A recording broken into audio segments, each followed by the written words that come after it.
Good morning, my dear students. Hope everyone is doing good and enjoying the videos sent by your teachers. Are you really enjoying the videos? But students, you have to watch each and every video sent by your teachers.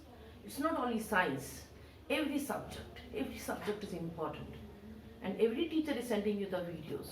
So watch every videos with a good mood, right? When you are in a good mood, you can watch the videos very nicely, right, students? Okay, now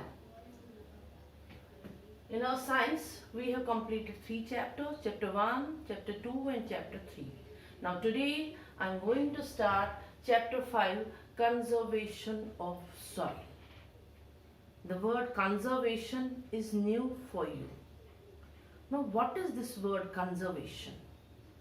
Students, you have read in your previous classes about soil erosion, washing away of topsoil, isn't it? So conservation means preventing the soil from erosion, preventing the soil from being washed away. Those steps which prevent the soil from being washed away, those we call as conserving soil. So the steps which conserve soil, we will study about them in this chapter, and there are more points. In this chapter we will learn about formation of soil, layers of soil, soil erosion, effects of soil erosion, prevention of soil erosion, afforestation and deforestation. Few terms we have already read in our previous classes, for example afforestation, deforestation, layers of soil, and soil erosion. Am I right, students? Right? The concept, I think a little bit it's clear. But today we will again revise all these topics because it's a part of this chapter. So first of all, let's start formation of soil. How was this soil formed? Millions of years ago, there were hard rocks everywhere.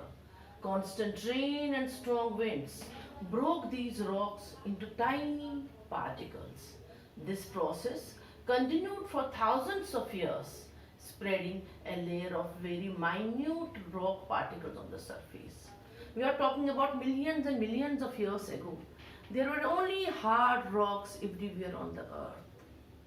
Only hard rocks, no vegetation, nothing at all. Because when there are rocks, we can't grow anything. All this is possible because of soil. All of you know this, that plants grow in soil. So no vegetation, nothing else, only rocks, rocks and rocks. Then what happened? Constant rain and strong winds broke these rocks into tiny particles. Right?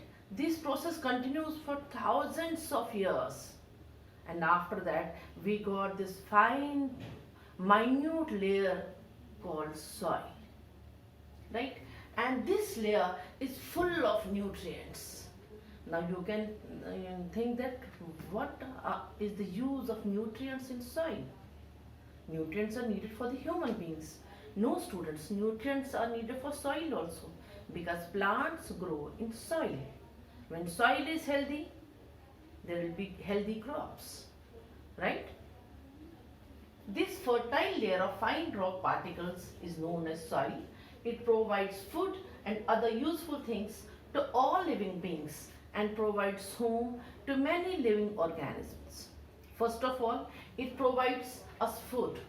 All of you know that farmers grow their crops in the soil. Without soil, plantation is not possible. We can't grow anything without soil, right?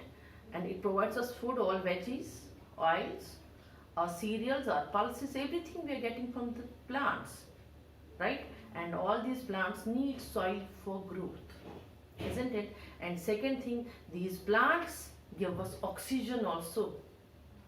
We have read it in our last class also, in our last year also, that plants give us oxygen during photosynthesis. When they prepare their food in presence of sunlight, they give us oxygen, and they also absorb the carbon dioxide which we breathe out, right? Then, and this soil provides home to many living species. All insects, right? They live inside this, so they make small holes and they live over there. Animals make burrows and they live over there. We also live on the earth. We also make our houses, our huts, our bungalows, right, on the earth. So this soil is very important for human life, we can say. Without soil, nothing can sustain. If soil is not there, plants can't grow. If plants can't grow, herbivores will die. If herbivores die, carnivores will die. And if there will be no herbivore and carnivore, omnivore, that means we people, will also die. So whole earth will come to an end. So this is very precious and we can't afford to lose the soil. Right, students? Next is soil filters the rainwater. Soil filters the rainwater and rainwater gets collected in the underground natural reservoirs as groundwater. This water is drawn through wells, tube wells and hand pumps. As the rainwater seeps into the earth, it passes through various soil layers and gets filtered. The filtering helps to remove most of the impurities from the rainwater. At some places, people still use the groundwater for drinking purpose. So this upper layer of soil, it filters the rainwater. When it rains, this soil absorbs that water. The water goes down. There are different layers of soil. The water goes down to the lower level, right?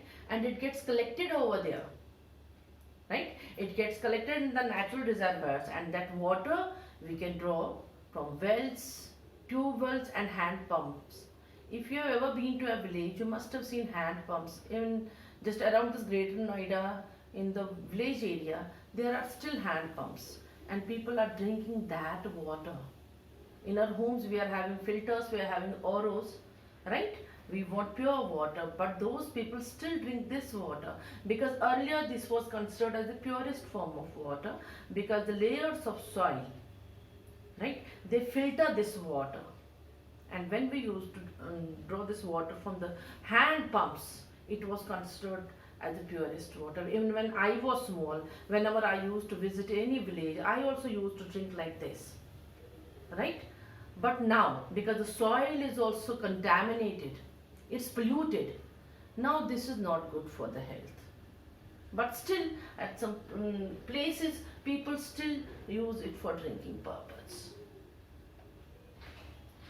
Now, the next topic is layers of soil. There are different layers of soil. The uppermost layer of soil that we see on the surface of the land, that is called topsoil. Uppermost layer, that is topsoil, top one.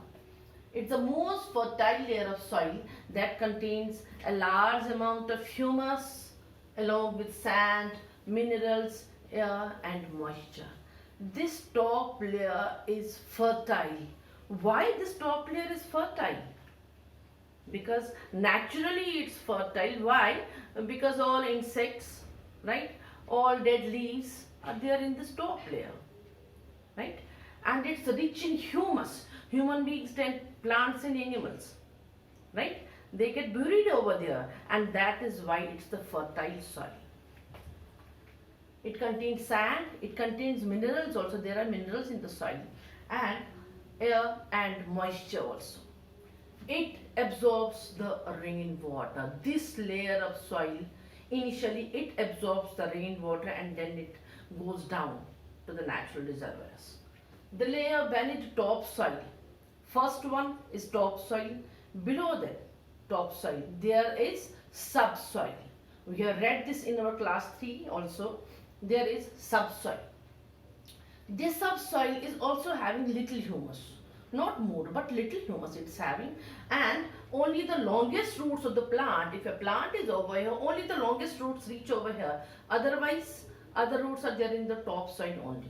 Only the plants having long roots reach this subsoil. Now, below the subsoil is the bedrock, which is the solid layer. Below subsoil, there is a solid layer, a rocky layer, which we call as bedrock. We also call that parent rock. Its depth varies from place to place. Why parent rock? Because earlier whole earth was having rocks and rocks everywhere. So this layer is having only rocks, rocks and rocks. That's why we call it parent layer or bedrock. And its depth varies from place to place. Sometimes it's 100 meters deep also. Now this is a diagram showing layers of soil. This is the topmost layer of soil, right? The upper layer of soil, topmost layer, you can see plantation over there. This is subsoil. Below the topsoil, there is subsoil, right? Having little humus, not more, little humus. And only the deep, you can see the roots up to this portion only, right? Because these plants are not having long roots. If any plant will be having long root, it will reach up to this point, right? Then this is parent rock or bedrock, the lower layer of the soil. Experiment to prove that air is inside the soil. Now, this is an experiment which proves that air is present inside the soil. Soil, if we will just put it on the hand, yes, this is soil. Now we need to think, is there air inside it? So let's do this experiment. You can do it, it's a very simple experiment, you can do it at home. Take a glass jar, this is a glass jar, fill it half with water. Sorry, fill it half with dry soil. Dry soil, जो हमारा मिट्टी नीचे होता है ground में, right? And put some water in it. When we put some water in it, we will see air bubbles. Bubbles coming out. Take it out, students. What does these bubbles show? Where from this bubbles came? The bubbles show the presence of air inside the soil. If it bubbles, that means air is present inside the soil, and in the form of bubbles, it's coming out, it's escaping out. Bubbles means air is escaping out of the soil. Now, our next topic, which we have already read in the previous classes also, it's soil erosion. Soil erosion. What is this soil erosion? Washing away of the top layer of soil. Top layer, the fertile layer of soil. When it gets washed away, we see that it's soil erosion. Soil gets eroded away. It took thousands of years for soil to form on the earth. So we cannot afford to lose it. How can we afford to lose it? Because it's very precious. It took millions and millions of years for the formation of soil. So this is precious for us. Our life depends on this soil. So we should take care of this soil. There are some natural as well as human activities that cause the removal of soil. There are some natural activities and some human activities also. Natural is wind and water, rain, right? Rainwater and strong winds. And deforestation, that is human activity. We go and cut down the trees for our use, right? And overgrazing, sometimes animals graze. More grass, due to which the roots also come out, and the soil becomes loose, and when it rains, it gets washed away. Soil gets eroded by wind, water, human beings, and overgrazing. And this soil erosion decreases the capacity of the land to grow crops, right? When the top layer of the soil, I'm again repeating, top layer is the fertile layer of the soil. When it gets washed away, the fertility of the soil is decreased, right? Fertility decreases, so we can't grow good crops. That's why we are adding more and more fertilizers and manure to the crops. When there is no natural strength, then we are supposed to add all these things to add the strength to the soil for the growth of good crop. Agents of soil erosion. First is wind. Strong winds carry away the upper layer of the soil, exposing the rocky layer of the earth beneath. The loss of topsoil turns fertile land into barren land. Winds, strong winds. When wind blows fast, it takes away all the upper layer of the soil, right? Upper layer of the soil, that means the fertility of the soil is lost. and it exposes the rocky layer of the earth. When it happens in some cases, the loss of topsoil turns a fertile land into barren land. Barren means a place where we can't grow anything. There is no fertility in the soil, right? That is barren land. The next is water. The river carries a lot of soil from the hills and takes it to far off places. The rivers also carry a lot of soil and mud from the mountains to the plains where the rivers slow down. When a large amount of soil is collected at one place, it prevents the flow of the river and forces it to change its course. Rivers, they carry a lot of soil from the hills. When it rains, the soil from the hills also comes with the water and it takes it to far off places. The rivers carry a lot of soil, right? It carries a lot of soil and mud from the mountains to the plains. When it reaches the plains, from the hills it comes like this in a slanting way, and when it reaches the plain, its speed slow down. These are plains. It goes slowly and slow, and the mud and the soil settles down. When the large amount of soil is collected at one place, that soil and mud gets collected at one place, it prevents the flow of water. It becomes a barrier. It doesn't allow water to flow nicely and forces it to change its course. Then the water changes its course because all mud and sand is deposited over here, right? For example, this we can say this is water, right? River water, and this is the mud and the soil which has deposited over here. Now the water reached this place, but it's not getting any space over there. So it changes its course. It goes from this side, right?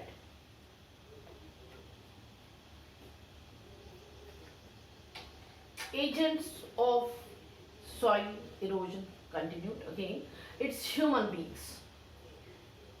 Human beings also cause soil erosion by their wrong practices because we people are greedy enough. Largely we can say, right? We are greedy enough. We think about ourselves only. We don't think about the nature. We don't think about anything else. We also cause soil erosion by wrong practices. We cut down large number of trees, and cutting of large number of trees is called deforestation, right? We cut down large number of trees for our own purpose, and these trees hold the soil with their roots and do not let the air blow it away. When trees are there on the soil, the roots of the soil fix it to the substratum, to the soil. When we cut down those plants, those trees, right? Now the soil is free, it's loose, and when it rains, the topsoil gets washed away. They also save it from flowing away with the rainwater. Thus, trees are natural barriers against soil erosion. So trees are considered as the natural barriers against soil erosion. We should always keep it in mind whenever we are cutting down the trees. We should think about the soil also, right? Soil is really very precious. We can't afford to lose it because if we have to live human life, living beings, if anything else has to exist on the life, soil is very important. I think this is all for today. The rest of the topics I will discuss in my next video, students, right? So thanks a lot. Listen this video nicely. Try to understand each and every point. If any doubt is there, you can call me anytime, right? Everyone is having my number. If you have any doubt regarding any topic, you can call me anytime. So thank you and have a nice day, students.